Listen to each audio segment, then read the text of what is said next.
And we are live. Happy New Year, everybody. Claude Diamond here, beer with Claude. Haven't done one of these in a while. Usually do them on Fridays right around this time.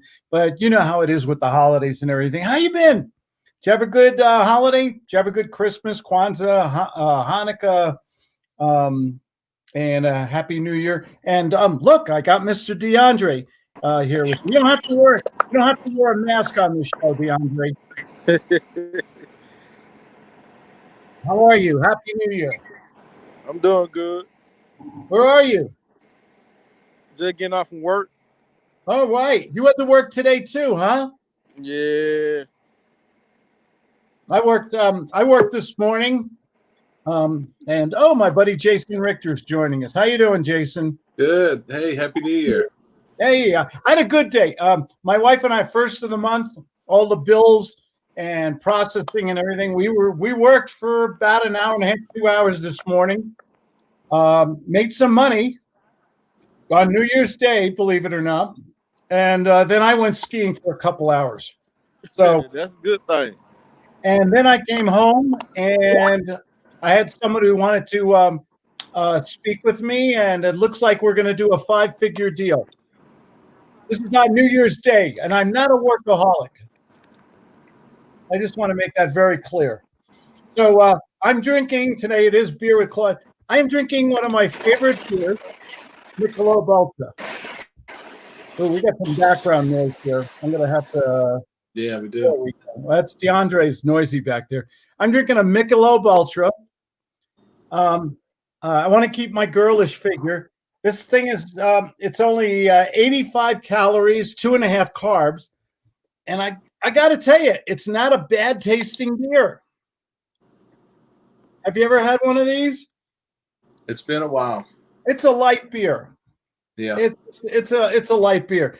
I went to the fridge. I got out some of my I like light beers.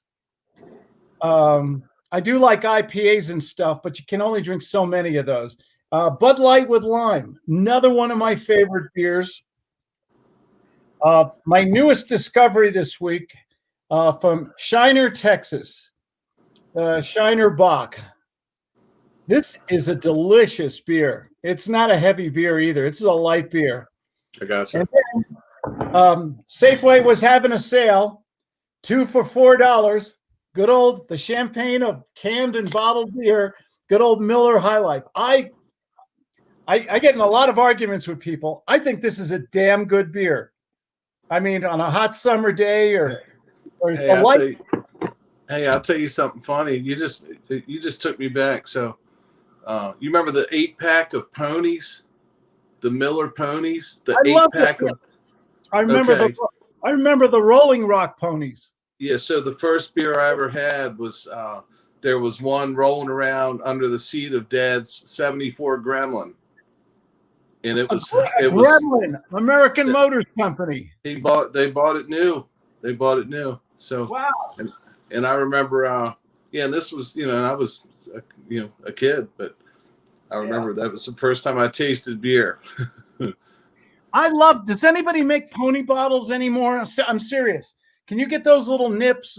Rolling Rock used to make them. Peel's Real Draft made little pony bottles. I don't remember the Miller High Life little bottles though. Yeah, I don't think so. I haven't seen anything that small around, except for maybe like the Mickeys, the little Mickeys, but they're still like 12. Mickey's. Are we thinking cream ale? No, it's Genesee. Yeah, Genesee. The Mickey's wide mouth. They had that wide. Yeah. Oh yeah. You remember Jenny's cream ale? I do. Oh, I do. I love that. That was a good old beer. And what's your favorite munchies with beer? We'll talk about business and stuff too for you folks who came on for that. But I'm in a good New Year's Day mood here. I had a good day today. God, when you're getting old, when you go to bed at 9:30 on New Year's Eve, man, I was tired last night. My wife and I were crashed out at 9:30 last night.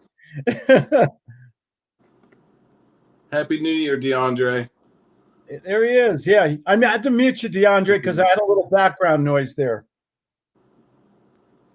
So what are you drinking, Jason? You're my only. Here, I'll show you. What is that? Bar Hill Festi. It's a Charlottesville, Virginia. And what is that?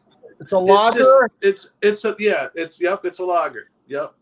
And you know I drink my Stellas, but and the only drawback with some of these beers, like you said, is the calories. You know, they're about 140, 150 a beer.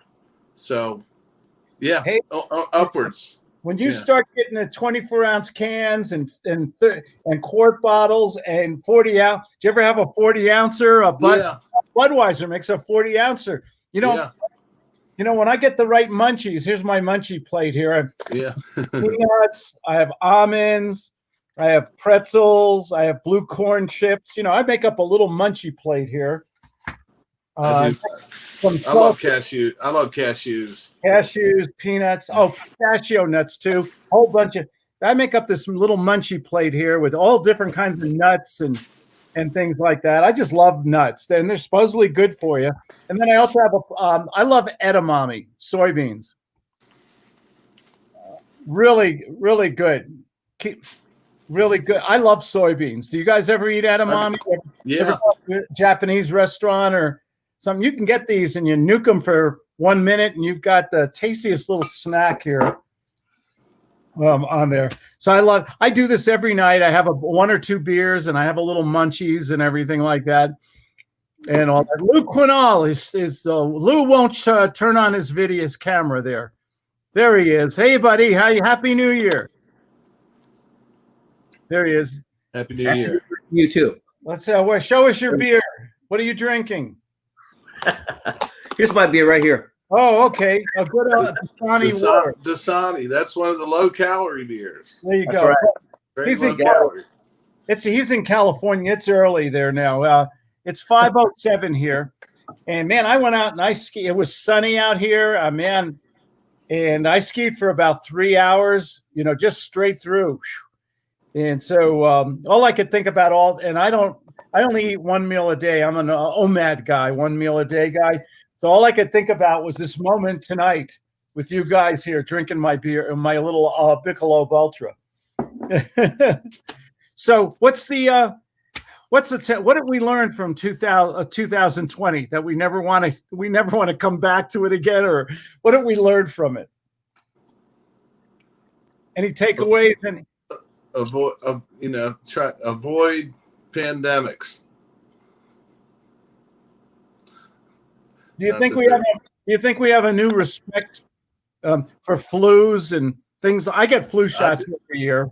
I do. If nothing else, people are just going to be personally clean. You know, people are going to hand wash more now than they ever have before.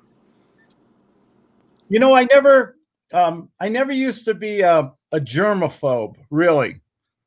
But my wife's a nurse, and she has a degree from Columbia University and everything like that. And even when we went on an airplane, she would bring, and this was before, she would clean the fold down tray in the airplane. Yeah. You know that tray in the airplane is one of the dirtiest things in the world? I believe it. You know what's the next dirtiest thing? The headrest in a movie theater. Oh yeah, or in the airplane. Yeah, like that. And you know what? I have a new profound respect. I don't think we're going to go back to handshakes and things like that real fast. Yeah, I agree. You know. So, you know, I carry this. You know, I was skiing today. This is the weirdest thing. You're outside. You're in the Rocky Mountains. You've got to wear a face mask getting on and off the chairlift. So, you got to be 6 feet apart. So they have these long lines now. And this is skiing. This is an outside activity in the snow in the mountains, and you still got to wear a mask, be 6 feet apart. Mm. You get on the chairlift or this huge gondola that holds 8 to 12 people by yourself. I mean, it's quite an experience. It's quite an experience if you've been skiing all your life, as I have. Yeah, because it's usually one on top of the other. You know, one right behind the other. Yeah. Now, here's the interesting thing. We just closed out our books for the year. We do a fiscal year from January 1st to December 31st. This was, and I don't want to sound like a jerk here, shithead, but this, I don't understand it even. This was one of the best financial years we've had in the last 15 years. We track it back. I've been doing this business a long time, and we're in real estate and in sales training and things like that. This was the best year in business we've had in the last 15 years. Would you explain that to me? I think that, you know, apparently you're giving more, so you're getting more. You're giving more in some way or another, and therefore you're getting more. The universe is giving you more. That's kind of, in terms of marketing, what do you mean by giving more? That's interesting. Just making yourself available, putting out, you put out all your, a good bit of your content's free on YouTube. A lot of people find you on YouTube. Sometimes they enroll in your programs. A lot of times they don't. But you're giving. And one little video might tweak somebody and send them in a direction that was very valuable for them, and therefore things are coming back to you. That's what I think. I think that's just good marketing. Most people marketing in real estate or other businesses are buying lists and then following up on those lists with telemarketers, mojo dialers, text dialers, postcards, and things like that. I think that's really tough marketing because those people don't know you. You're coming from left field and you're competing against all the other people.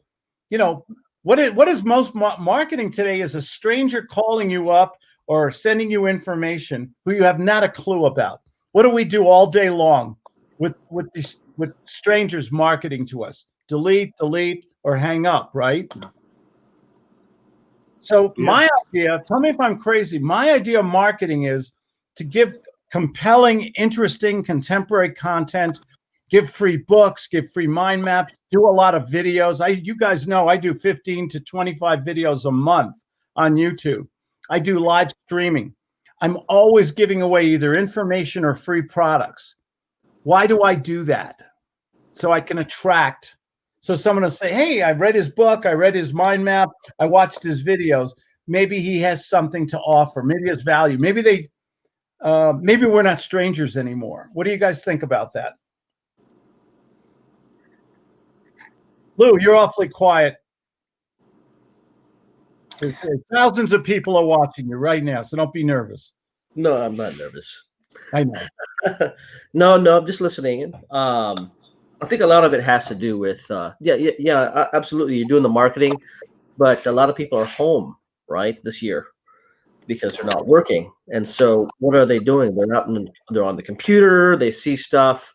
Your stuff pops on, and they realize, hey, maybe it's something we need to do. There's a lot more people online these days. So that could be a reason why. I don't know.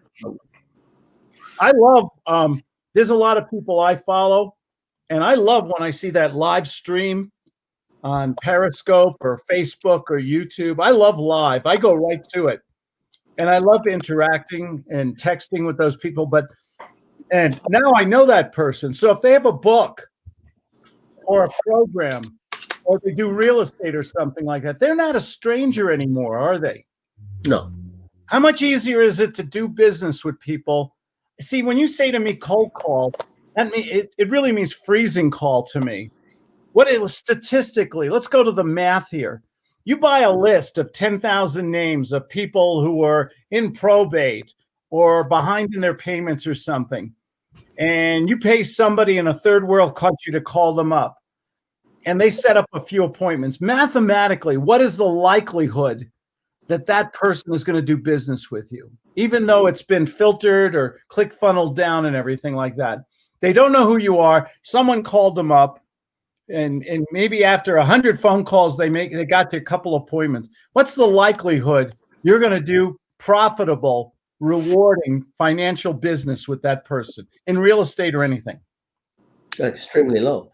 Extremely low. So why don't we we're doing bad math in marketing, in my opinion. Why don't we do like Las Vegas is all about math? Did you ever think about Las Vegas? I always do. Yeah. Okay, $1 billion casinos there. Did you ever see what's the one with the colorful fountains? I love that place. What is that? Is that Mirage? Luxor, Luxor or Mirage, I think. I think it's the Mirage. Okay. Okay. I mean, they do a free light show with the giant fountains and everything like that.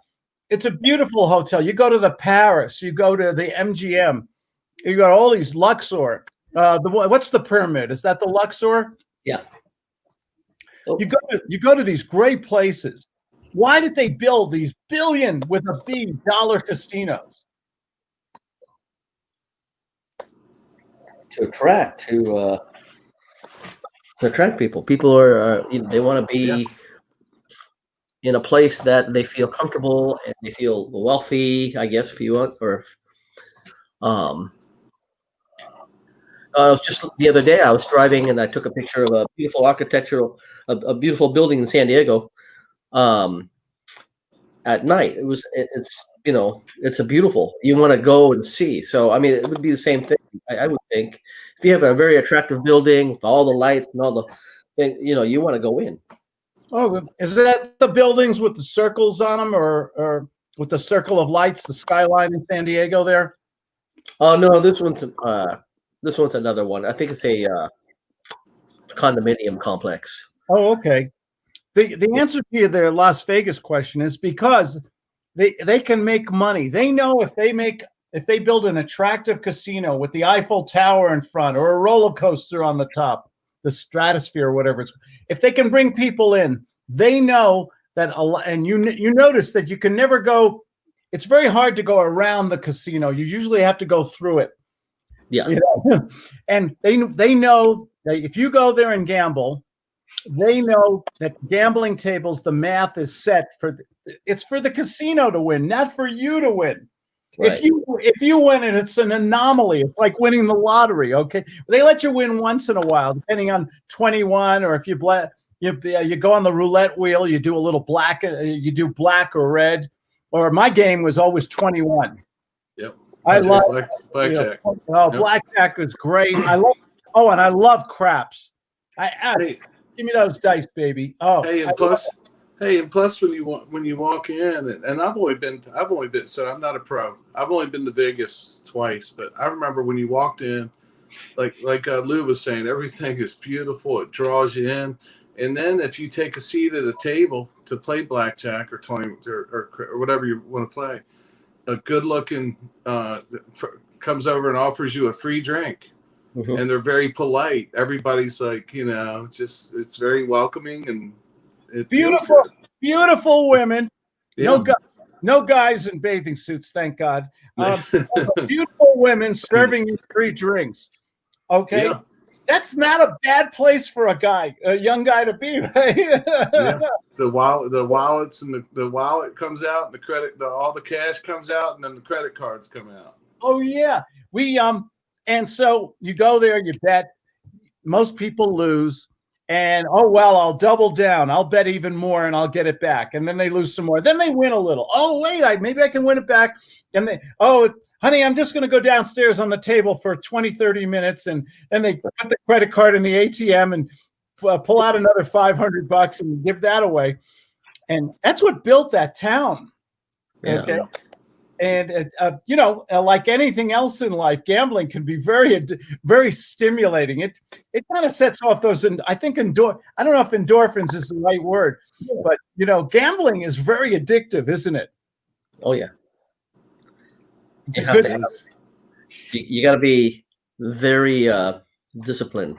and unfortunately, I don't even know. Like I said, I've only been twice, but unfortunately, I think back in the day, they would actually allow you to sign over your deed. But I don't know that they allow that anymore. You could bet whatever you had.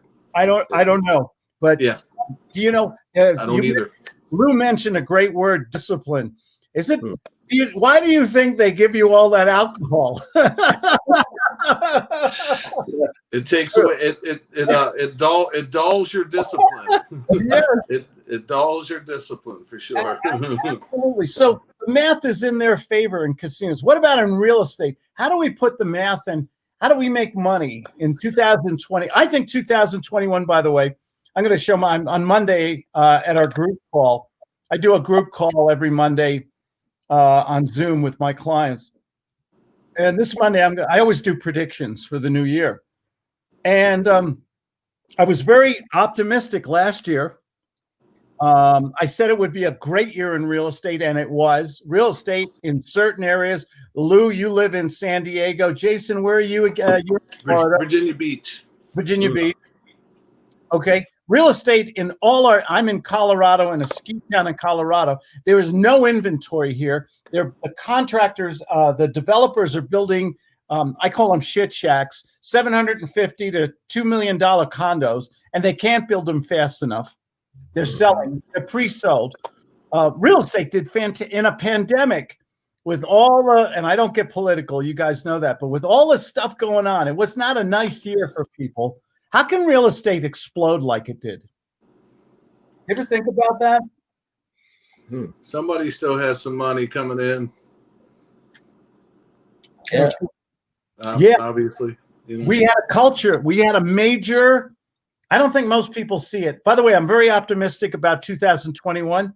I think real estate is going to be strong. I think we're in the midst of a major culture shift right now. Those who have money, who have the business, who have the credit, guess where they're going? Are they leaving California and New York City and Boston? Are they leaving the cities right now? What did they learn from this year?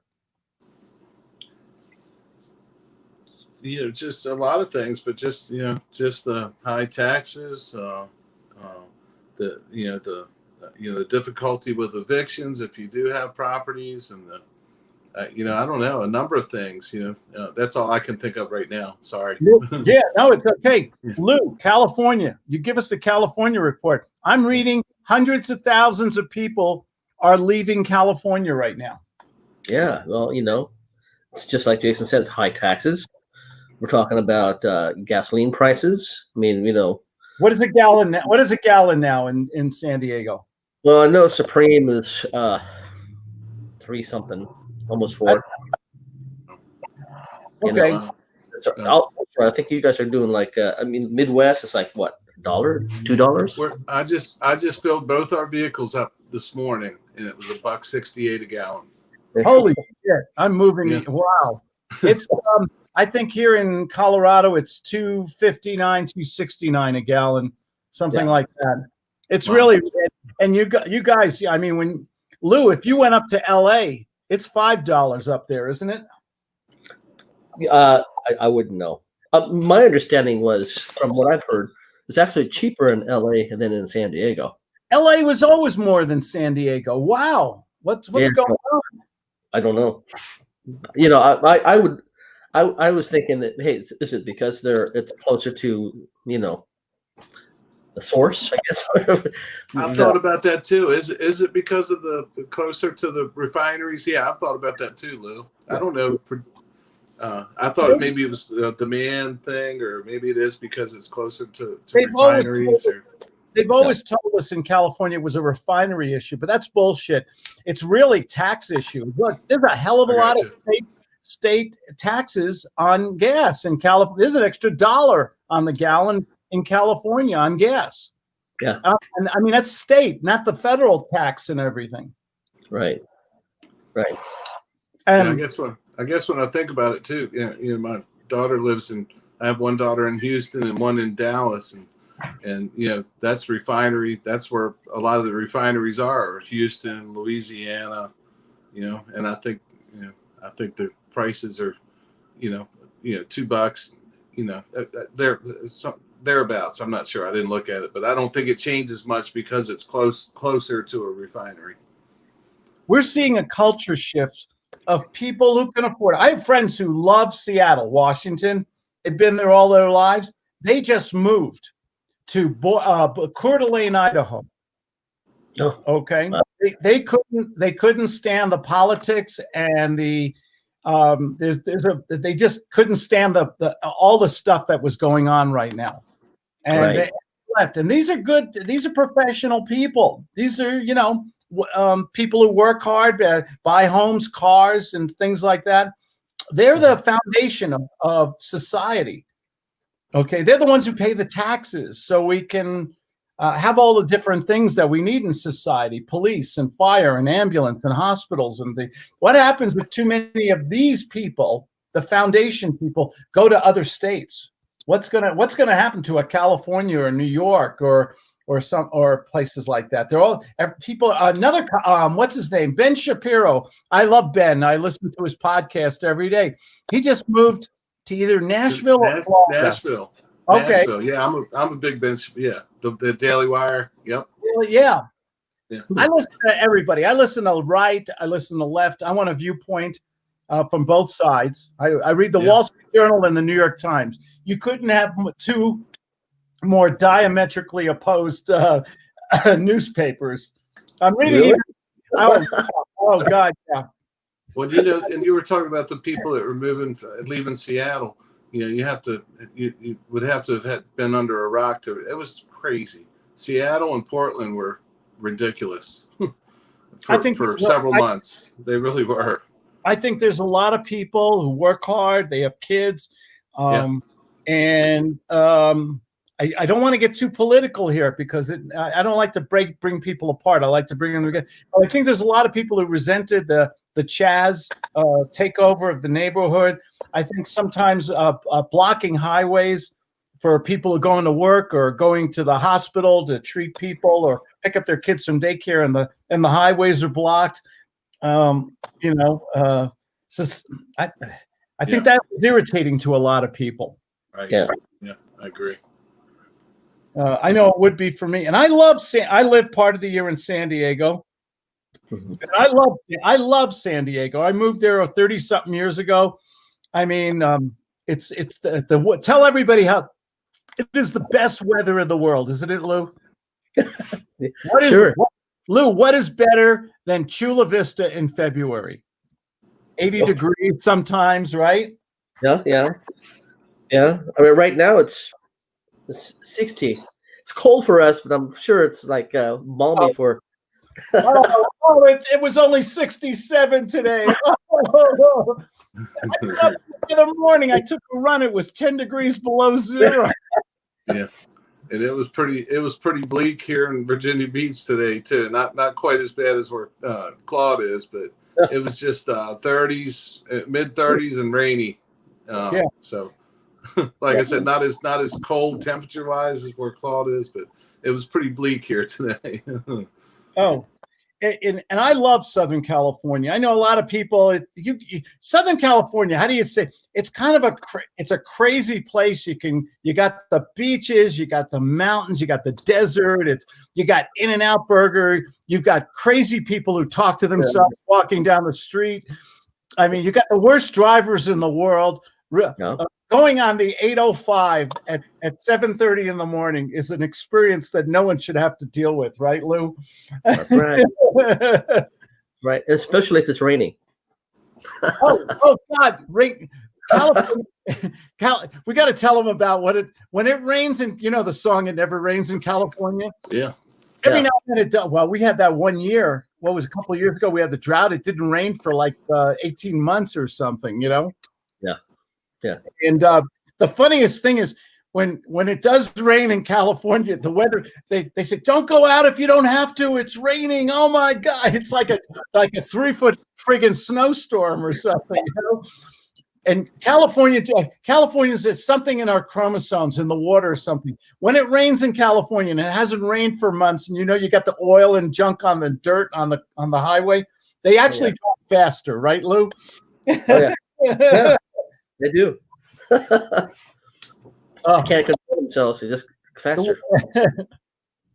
I've got a question here from my buddy Jake. Jake. Let me acknowledge a few of these nice people here. We've got Jacob Dominguez. Hi, Jacob. Yes, I don't know what you're saying yes to, but I'll agree with you, Jacob. Whatever you said. Justin Chamness, beer must be good tonight. It's always good, Justin. Justin's one of my superstars. Hey, Justin. Hey, Happy New Year, Justin.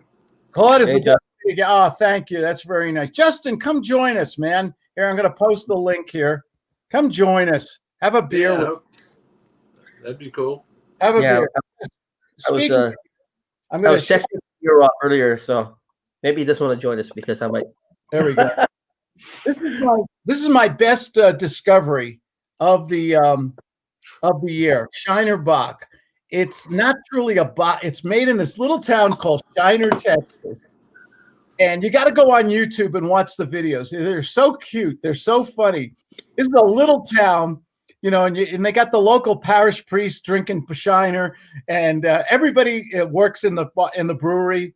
It's like a one little town, and they only sell one beer in most of the bars and stuff. And it's a really good. It's a good beer. How would I explain it? Dark beer, but it's a light beer. It's not like a true, like a porter, or what's some other heavy beers that I can think of? Guinness looks heavy, but it's not heavy. No, I love Guinness. Guinness, yeah, me too. It looks heavy, but it's not. I was in Ireland, and we went to the Guinness factory in Dublin, and they got a gift shop downstairs, and they got a tour and everything. Guess what they do? We went. My daughter and I are going to the Guinness in the morning, and there's an elementary school class going through a tour in Guinness at the Guinness factory. Now my wife is Irish, okay, and so maybe I have the right to say this. It's been known that some Irish people have a proclivity to alcohol, right? I'm being very careful here. Yeah. So what do? They take the elementary class kids to the brewery in the morning at 10 o'clock in the morning, right? Do you think maybe there's a museum or a library they should be at more than the brewery?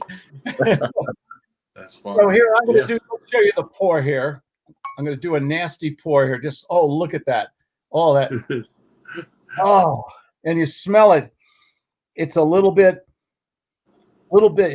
hoppy, and you can smell a little bit of chocolate. Just a little coffee. Did you ever get that coffee chocolate smell off beer?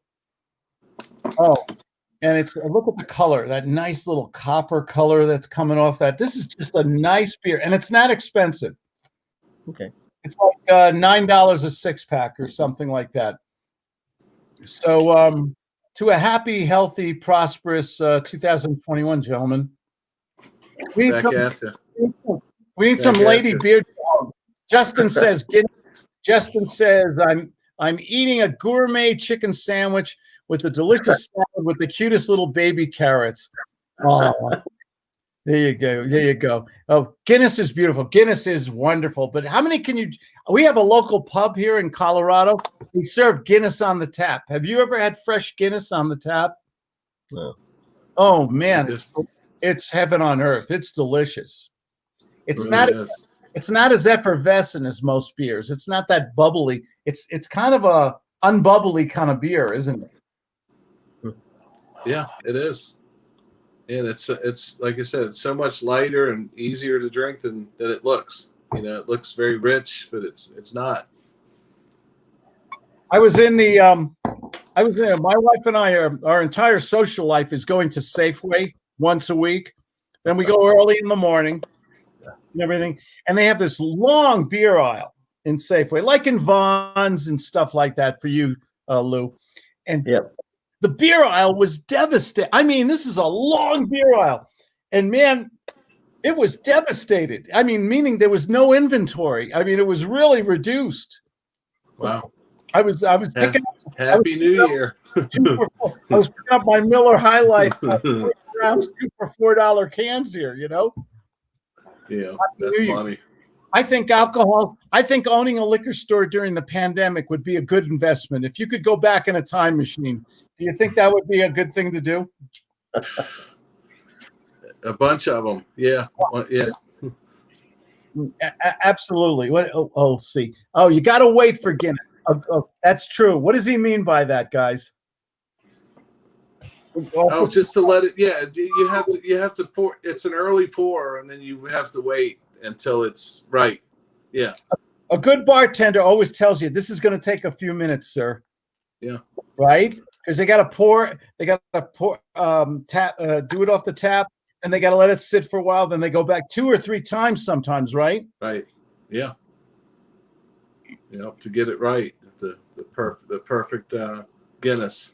We have it just has that little tiny head at the top. Oh yeah, the little tiny once it's ready to roll. Just enough to get Whoa, look at that! There's nothing like it. Oh, look at that! That's a beautiful copper color. It smells nice, but it's not a heavy beer, which I like. Wonder what the calories are on Shiner. I'll have to check it out when we. Somebody, let's see here. That's interesting. Do you think they should put nutritional information on beer?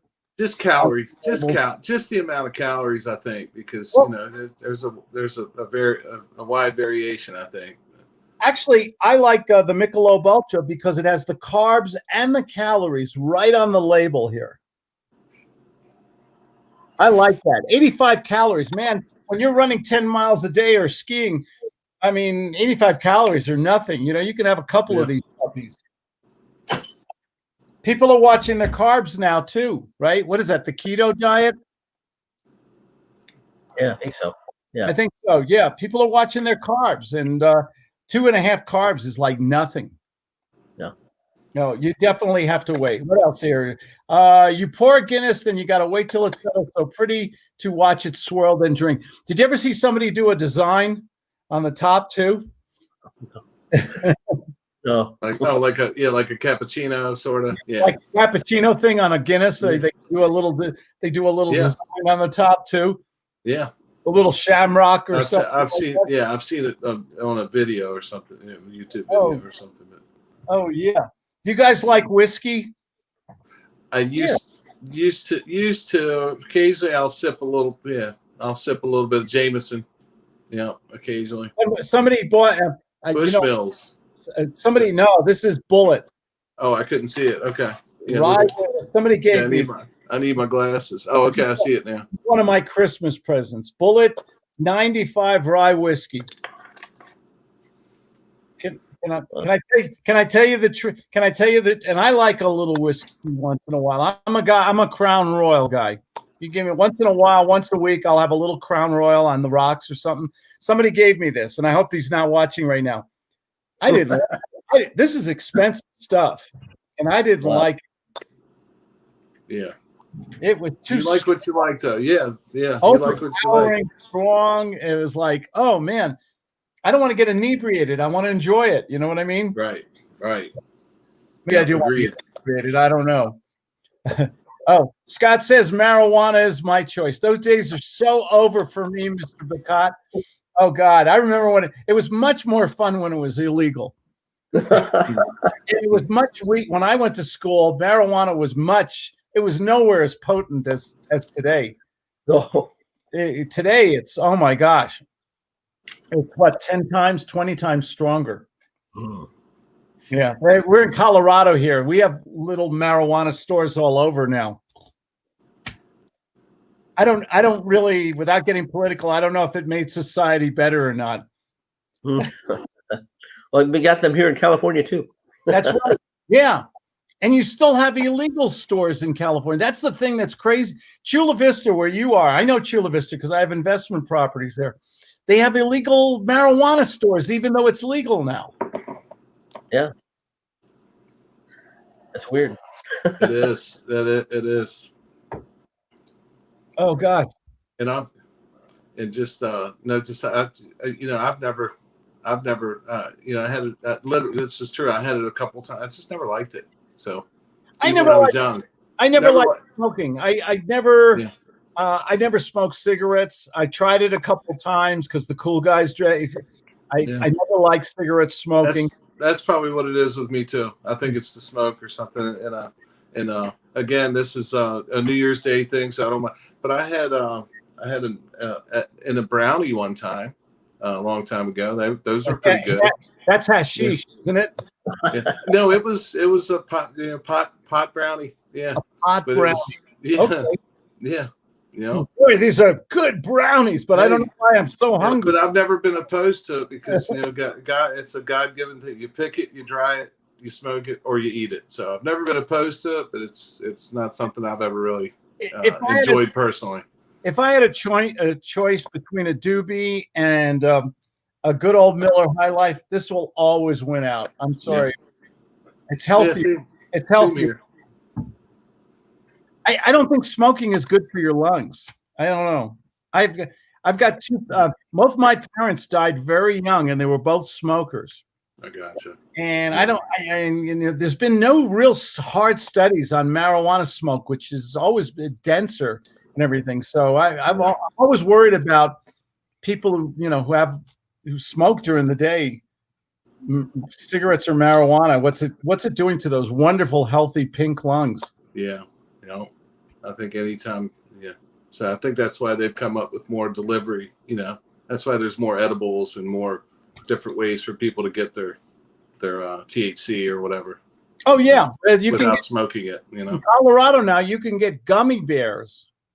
Yeah, it's like 30. A little bottle of 20 is about $30, $35. A little bottle of chewable gummy bears with THC in them. And that makes sense because I mean, like I said, it's one of those things where people know the benefits of all types, for adults, and it even helps children with seizures and so forth. So, there's some proven medical and BCOT studios. It's very relaxing. It's been proven that it's very good for people with glaucoma or under cancer treatment who have no appetite. There's definite medical benefits to it. What's great about what's great about being in a free society? People have choices. You can have the worst life you can have the best life or the worst life. You can abuse yourself. You can not abuse it. You can be in the middle. We're in a free society, really. You can do whatever you want. Yeah. For me, I choose to be healthy. If I'm healthy to my last day on the planet, that's all I pray for. That's all I ever wanted. Who wants to go through life being sick? Yeah.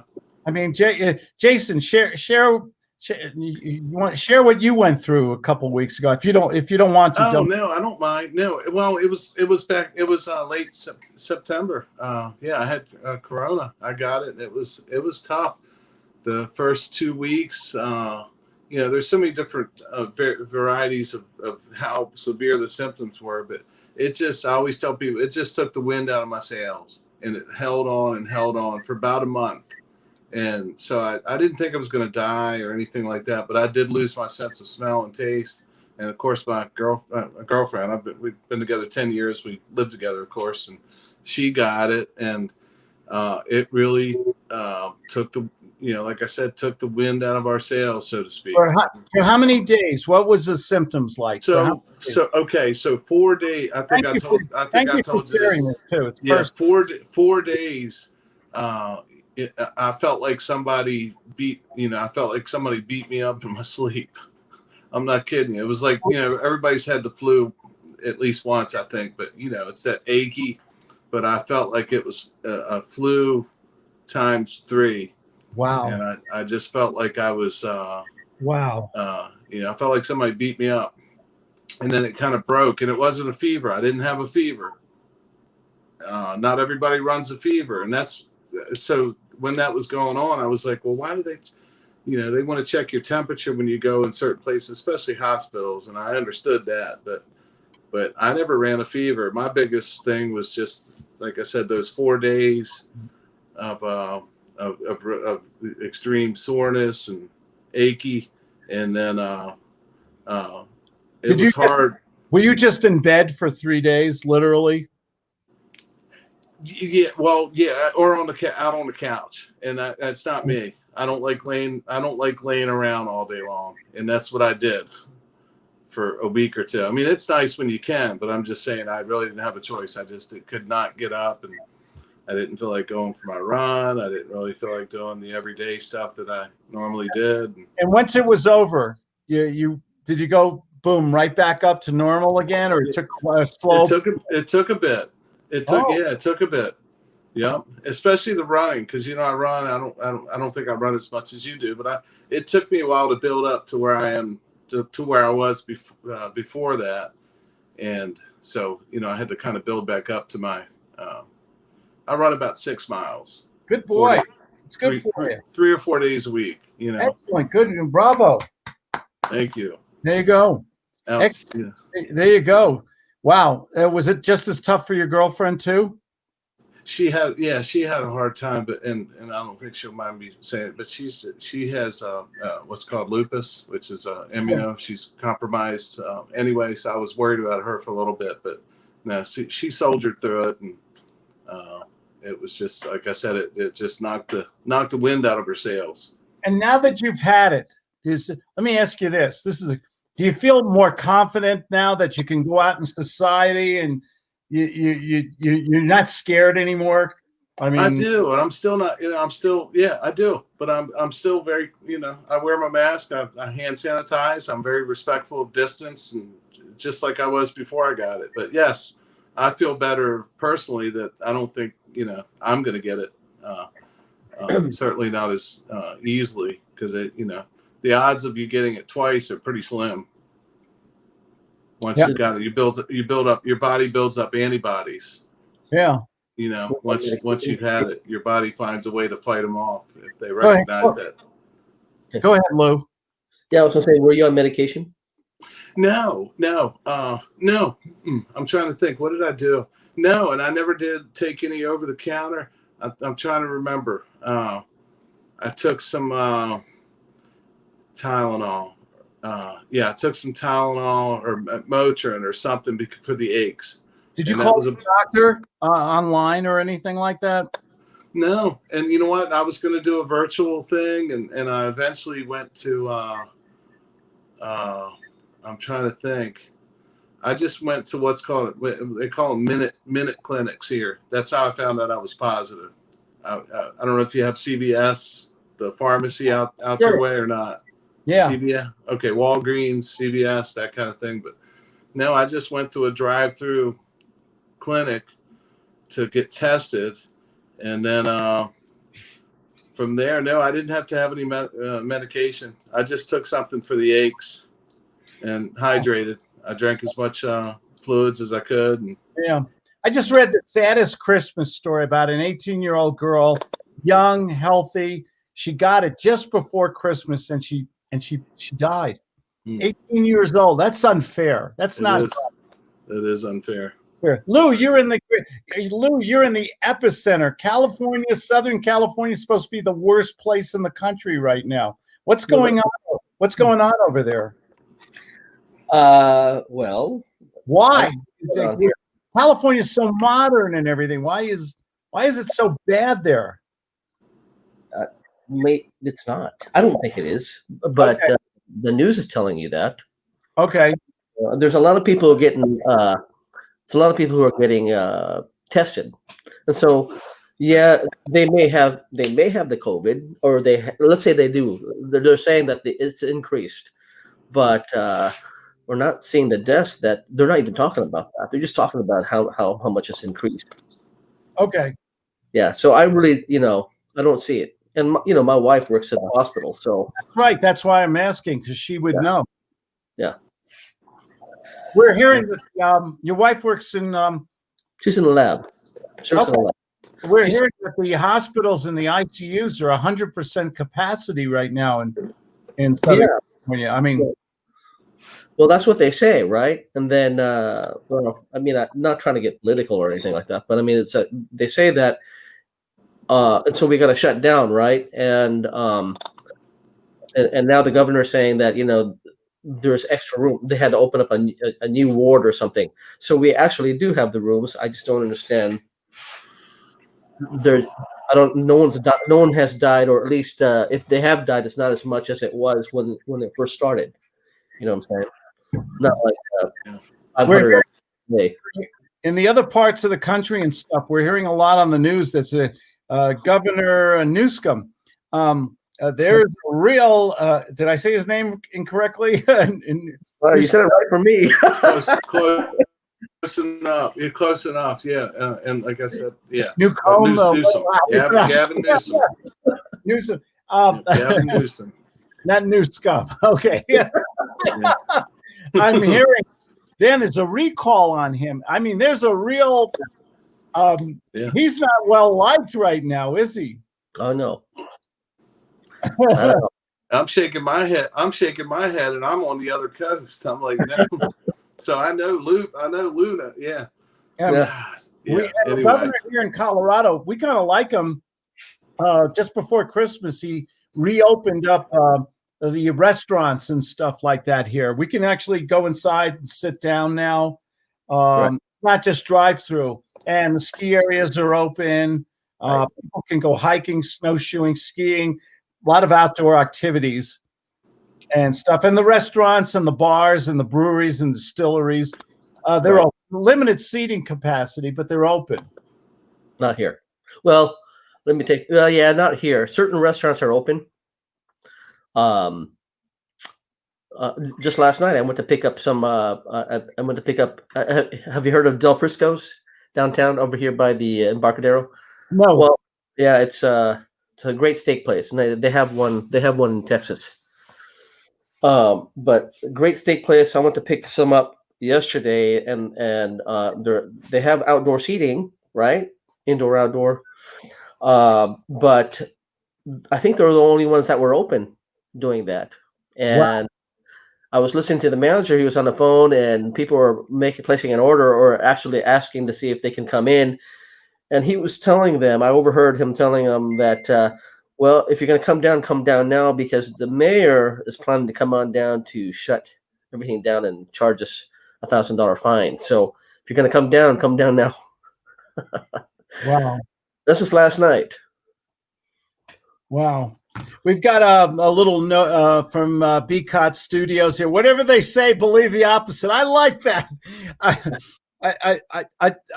not a contrarian, but sometimes I ask a lot of questions.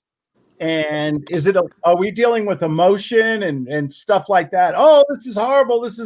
Or are we dealing with facts? And I want to deal with facts. Give me the facts. Yeah. Absolutely. Got a thing here. Go ahead, Justin. Jason. I was going to say you said just the facts, and I just thought of Dragnet. Just the facts, man. Just the facts. And when we sell, should we be more intellectual or more emotional when we're selling people, persuading them, influencing them? Emotional, right? Hang on. Yeah. Well, make it emotional. I think we had the best year in my business this year because when someone calls me up, I don't go into the intellectual presentation. I go right into, well, why are we talking? Why is that a concern for you? Why did you bring that up? What is your greatest challenge? What would you like to see happen? I'll ask questions that stimulate a conversation so that I can get to the truth. You know, when you're talking to a stranger, getting to the truth can be difficult. Would you agree? Absolutely. Aren't we guarded from strangers all the time? You know, there's a lot of weirdos, a lot of stranger people out there. They want our personal information to abuse it and everything. Don't we all have a Teflon suit of armor, as Ronald Reagan would say? Sure. Yeah. Oh, yeah. So if we can get somebody emotional, and get somebody to like and trust us, as Dr. Robert Cialdini said in his book, we can get information. If we can get information and get people emotionally involved, and they, who should, I always say this one question, and this is hard because I got a grande boca here, big mouth. Who should talk more, the prospect or the salesperson? Prospect. Yeah. Why? Because you gather information, you're finding out more and more about them and their situation, and maybe even things that to make them laugh. I don't know why I thought make them laugh. Humor is so important. What happens when you make another human being laugh? Do you think they like you? Yeah. When someone makes us feel good, when we stroke and nurture, we compliment somebody, we tell a story, we make them laugh. You think we get a little bit closer to that person to persuade them, influence them in some way?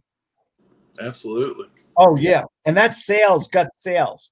Justin Chamness says, how do you introduce your service or product to a cold prospect you meet on the elevator? You ask them a question that stimulates them to get emotionally involved. What would you say to somebody on an elevator? What's something you could say to somebody on an elevator? Hi, what do you do? Hi, what floor are you getting off on? Oh my gosh. What question could you ask somebody?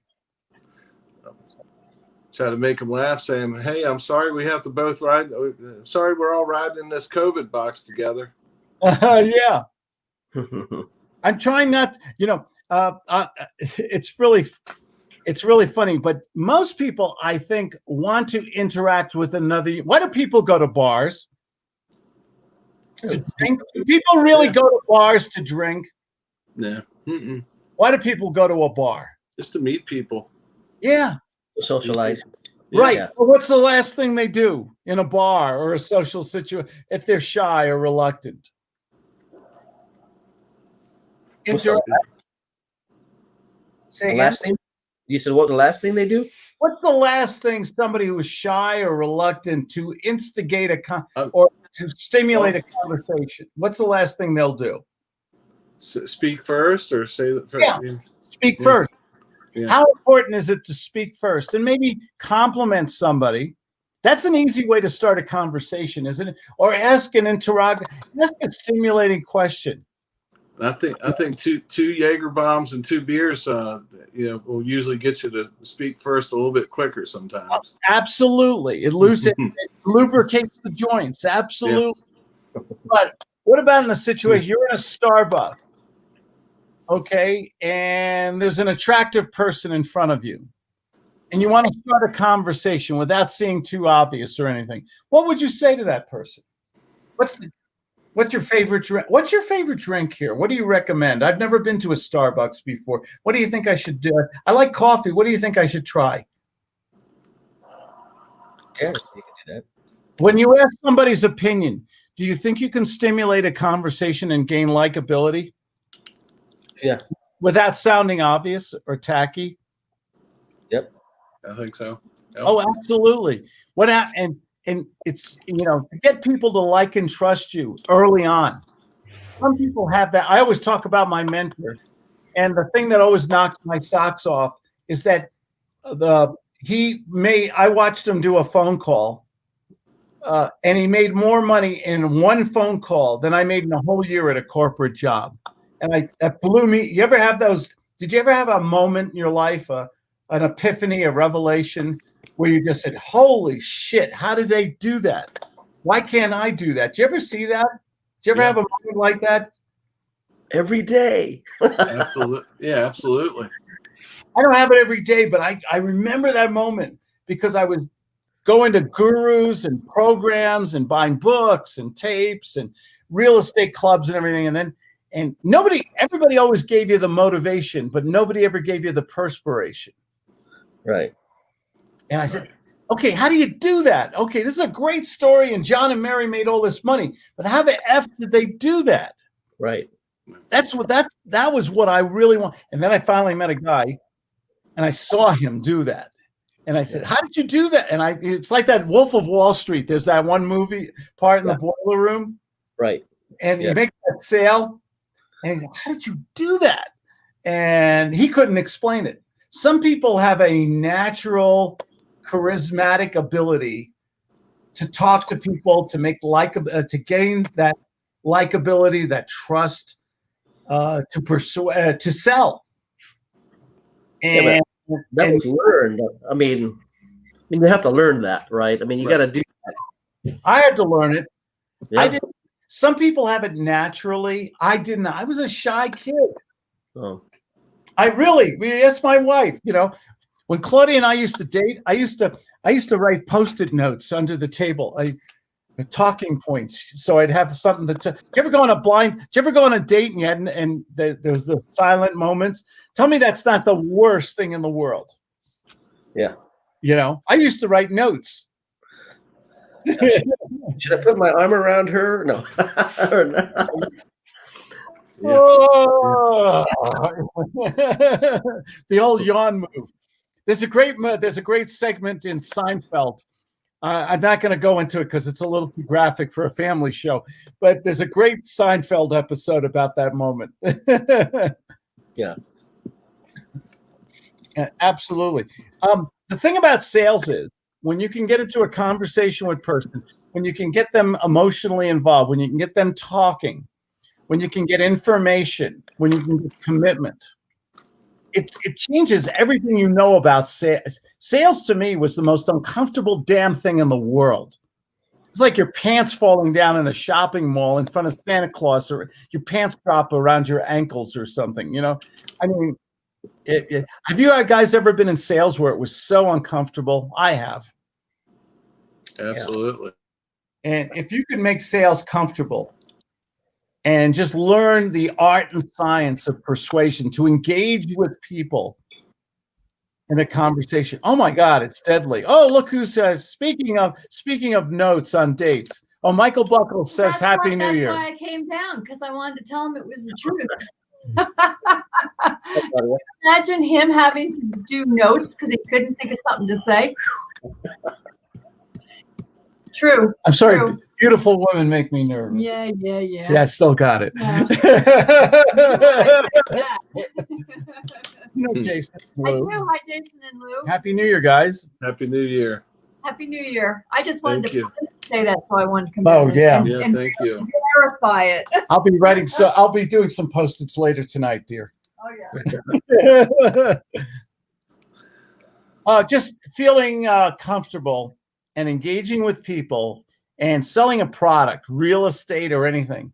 If you could engage with a few new people every day, and not everybody says yes.